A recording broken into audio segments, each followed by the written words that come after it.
Welcome, friends. Today our topic is a divine idea. We're looking at the idea of the divine expressing through us and the way that we hold consciousness for these ideas, for positive ideas to manifest in our life. And so this is our New Year's celebration Sunday. So as we think about that and we look at releasing the old and allowing the new to blossom itself through us, let's look at a divine idea. Ernest Holmes wrote, "I am a center in the divine mind, a point of God consciousness, life, truth, and action." God conscious, life, truth, and action. I am a center in the divine mind, meaning that as there is the universal whole, there is a thing I call me, and you call you,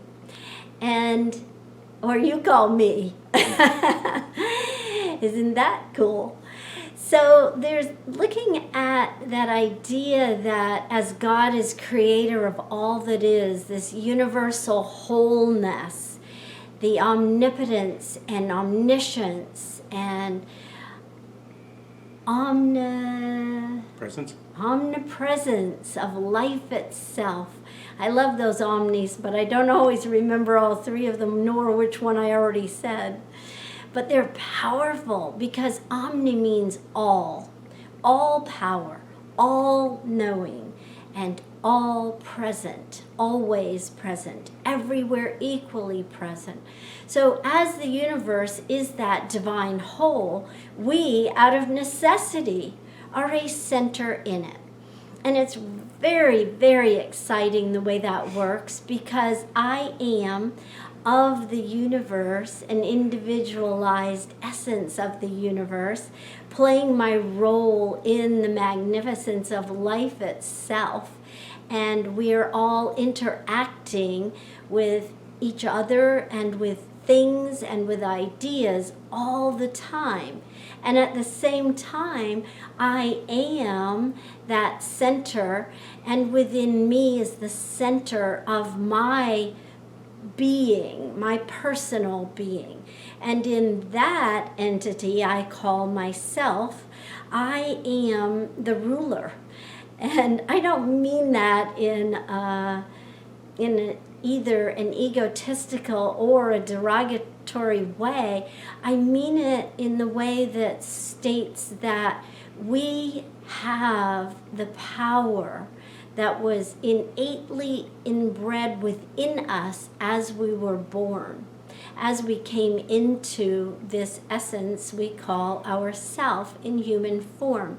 We didn't leave it behind in the universal allness that is, and we won't leave it here when we leave planet Earth as a human being. We are that. We are that essence. We are born of it, we die unto it, and we are always it. It is always part of us.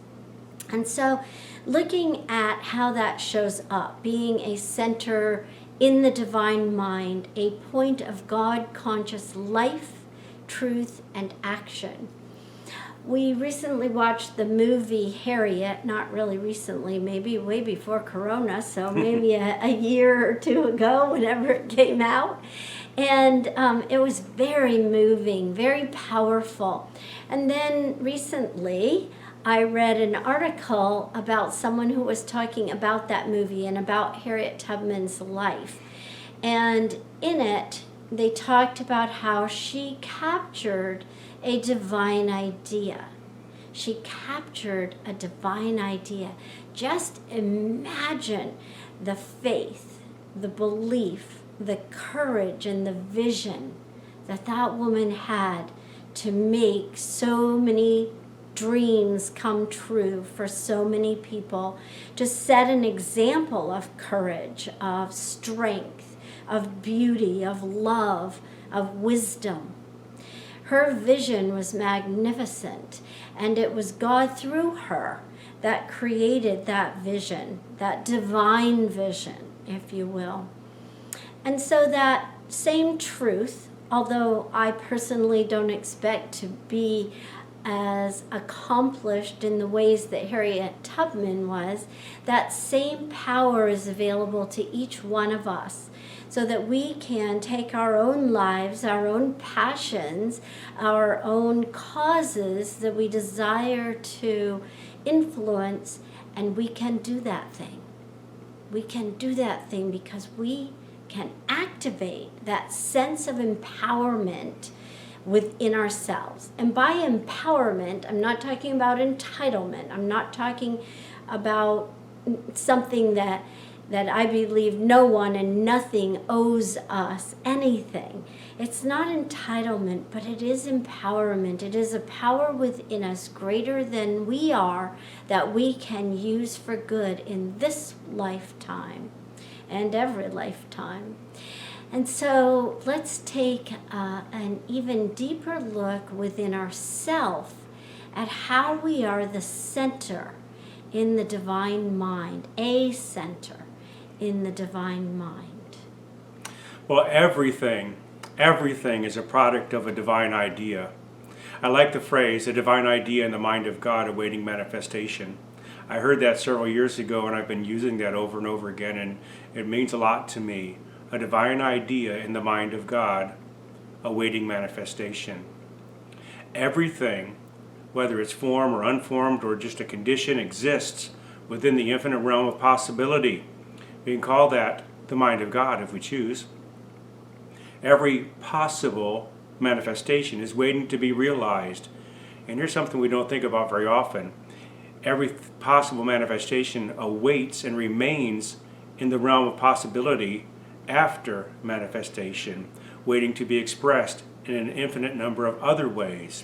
Mm-hmm. There are an infinite number of expressions of the divine in this life experience, and there are an infinite number of ways to express those creative ideas or essences. The law of reciprocity tells us that for every thought we may conceive, there is a model for that within the realm of possibility, waiting for us to attach our consciousness to it and bring it into fruition. You could say that Harriet Tubman captured a divine idea, or you could say she aligned herself with an idea that was already there in the mind of God and brought it into manifestation in a very powerful way. Any one of us could have the same idea and use it the same way or differently. But she used it very powerfully and was a model for us to be able to use ideas that come to us and actually act upon them. Because there are ideas in the mind of God does not mean that there are divine plans for implementation of those ideas. And I think it's important to understand. Ernest Holmes says, "I question the concept of plan in the divine mind. God has been working too long to have any unfinished business. This is one of the most abstract things in our philosophy. Infinite purpose is self-contradictory. Divine mind is, has been, and always will be, both at the point of beginning and at the point at the end of any series. There is no purpose in being. It's important for us to understand that God doesn't necessarily have a plan of how we use the divine realm of possibilities. We choose from those possibilities, and we develop those ideas in our own unique ways. And that is God expressing through us into the world. So it's important that we actually look for unique ways to be God in the world. We base all of our ideas on that principle that there is a divine idea, and it is all waiting for us to bring it into manifestation in our unique, individualized way.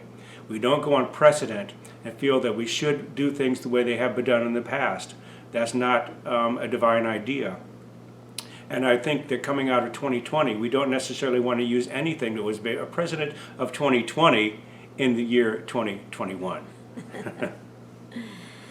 No precedents like that. This. So I'd like to touch on two of the ideas that David talked about, and feel free to jump in. One is that idea of a divine plan. There are many who do believe in this.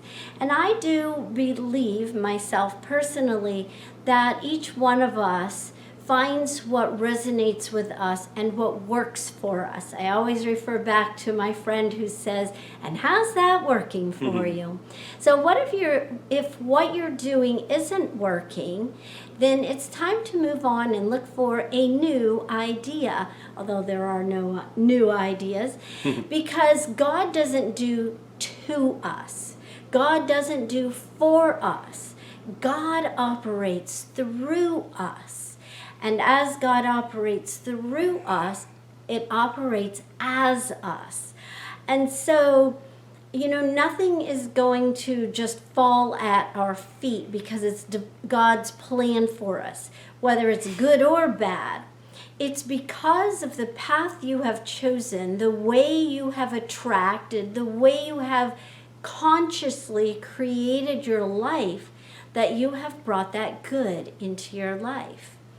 And so I wanted to talk about that, and also the beingness, the power to be in the present moment. Let us make this year the year that we let go of any and all ideas, stinking thinking, that hold us back from all the good that we are so deserving of, because each person made in the image and likeness of God is certainly deserving of all good. And so let us make, when we use that word realize, let us make this the year that you realize you hold the power within yourself to realize your fullest potential. In Science of Mind, we say that to realize means to make something real. And so we realize in consciousness the ideas, the divine ideas that allow us to move forward and make them real. Make the possibilities which we choose from the allness of God real in our life. And may you enjoy a blessed 2021 as you realize divine ideas in your life and the lives of all your loved ones.